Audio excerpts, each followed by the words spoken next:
Welcome to Job Reveals. How shall we answer the coming testing? This is a new series I hope to be doing. I felt impressed of the Lord to do this.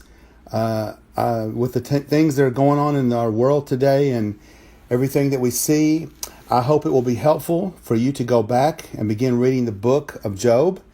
That would be the first place. If these lessons are going to be the most meaningful and the most helpful for you, it would be the most important to begin to read the book of Job. I hope to give you short vignettes about the life of Job, which oddly enough connect to our own difficulties. Job was a very ancient man, most likely living during the times of the early biblical patriarchs. He was very well known among his peers as a prophet and a righteous man.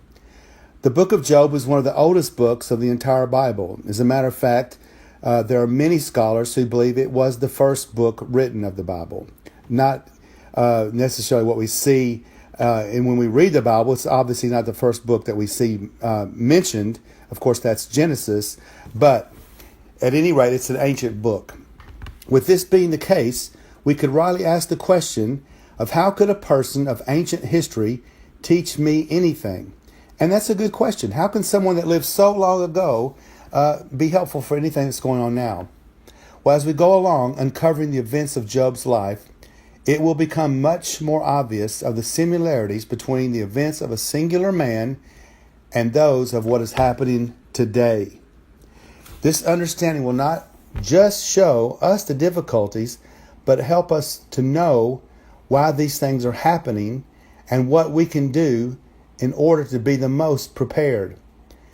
The time is very short, but there still is some time. There was another ancient man spoken of in the Bible.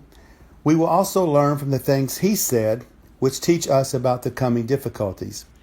Not only did he teach us and help prepare us, but he also came to redeem us from ourselves. Placing the fate of your soul in his hands will bring salvation to your soul. This man, of course, is the man Yeshua. Even his accurate Hebrew name means salvation of God. With that said, I hope you will continue to watch these short, but hopefully very helpful vignettes.